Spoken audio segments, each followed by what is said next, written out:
Just got done with the Beacon Spring Gala. This year, I went legit, meaning I didn't have to show up and stalk the principal like I did last year. So, how did I get my daughter into a top 10 Manhattan school, which is harder to get into than Yale? This is what they say. So, what I did, since we knew we were going to be moving to New York and it was past the deadline was like in October and it was March. The principal was not returning any of my phone calls. She's harder to talk to than the stinking president. Literally, we couldn't get a hold of her. So, as fate would have it, I had a Soul Cycle audition. I was invited to audition for Soul Cycle in New York City last year in March. It was March 26th. And I accepted the offer to audition to Soul Cycle. And I happened to notice on the Beacon website that it was also the Spring Gala. Well, the light bulb went off. Spring Gala. My daughter had been in private Catholic school, and I know the way these work. This is right up my alley. I knew exactly that the principal would be there, that she'd have a little blurb that she'd say, that there would be auction items dealing with the principal, usually principal for the day or lunch with the principal. So I booked a ticket and I figured I'm going there anyways for Soul Cycle audition, so I might as well, while I'm there, stop in at the Spring Gala. So I bought myself a ticket online. And I also donated my training services because I needed clients when I started in New York. And also, it just looks good, right? I mean, I'm not even at the school yet, and I'm going to donate my services.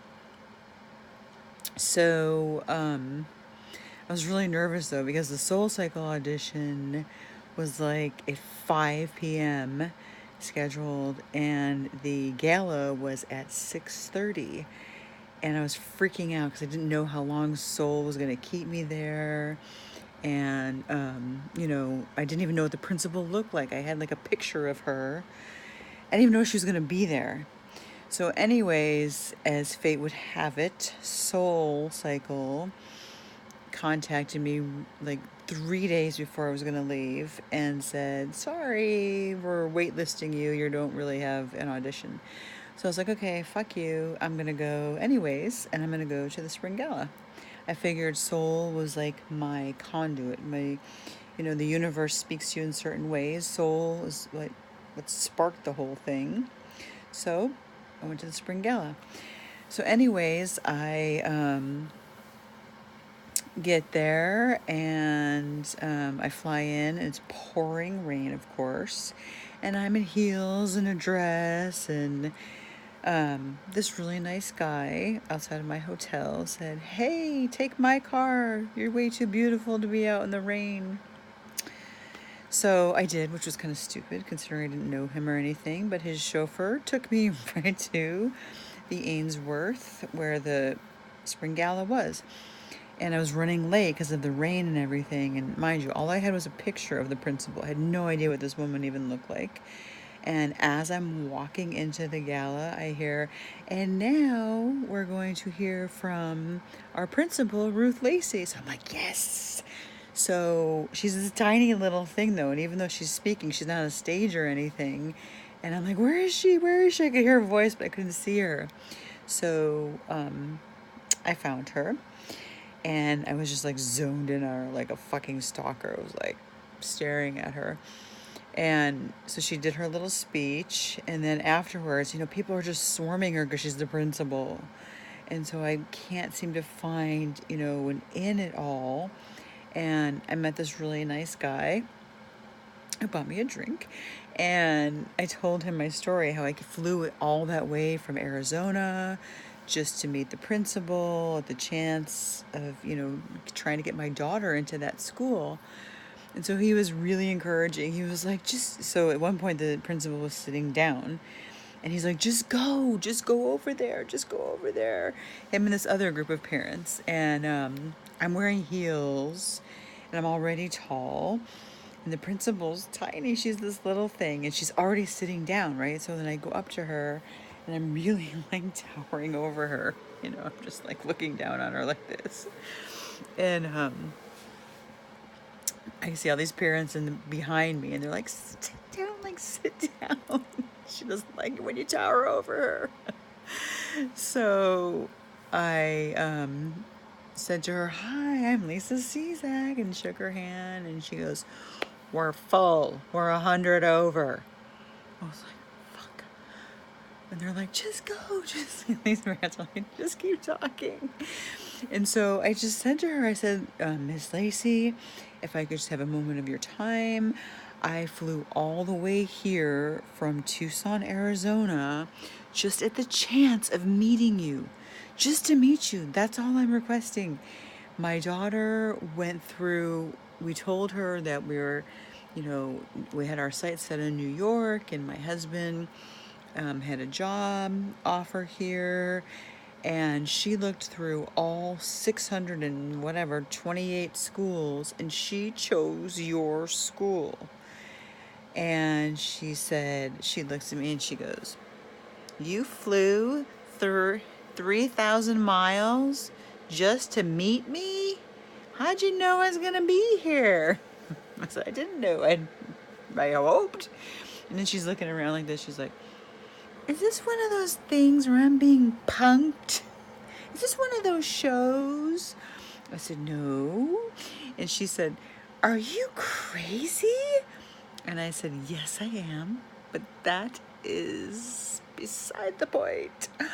I told her how I donated my training services, and she's like, you're a trainer? My shoulder's been acting up. So I was sort of giving her training advice, and she told me she wanted to hire me. I also told her that I bid on the lunch. She's like, you bid on a lunch? How much? And I said, $425. She's like, $425? And your daughter doesn't even go to school here, just the chance of your daughter to have a lunch with me? I said, well, yeah, I didn't know if I was going to be able to actually meet you or not, or if you're going to have, security escort me out. So, yeah, I decided I might as well pay $425 for my daughter to have lunch with you, just in case. And so she heard the whole story, and she said, why? Why does your daughter want to come here? Why does she pick Beacon? And I said, well, because there's 100% graduation rate, AP music. And she's like, oh, music.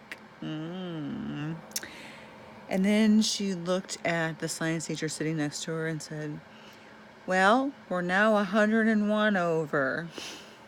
She said, come to my office tomorrow, and I will give you a tour and see if you even like the school. You don't even know. You haven't even seen the school, which she was right. And then she drove me home in her car. She's like, where are you staying? And I told her where I was staying, and she said, and it's funny that I just said home, because it wasn't home. It was a hotel, but it's weird that I just said home.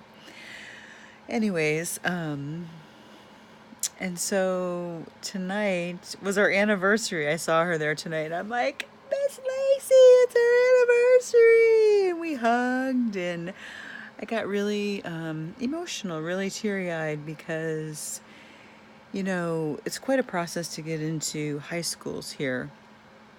Parents really have to go through a lot. The kids have to pick their top 10 schools, and you may or may not get into any of those. It's very disconcerting here. And they start preparing their kids, like in pre-K. But that's not to say that we didn't have our own challenges and our own hardships and a lot of work that went into it, obviously. because just because the principal said I was in, or she was in, she kept saying, my hands are tied, my hands are tied. So we didn't know. We didn't know for sure until July 15th. And a month late, not even a month later, July 15th, 2 weeks later, I came back out here for another Soul Cycle audition. Soul seems to be a part of me. I don't know what it is. But yeah, so tonight was really, it was emotional because a lot went into a lot of faith, a lot of perseverance, a lot of swearing, a lot of, oh my God, what are we doing? But yeah, it's good. It's all good.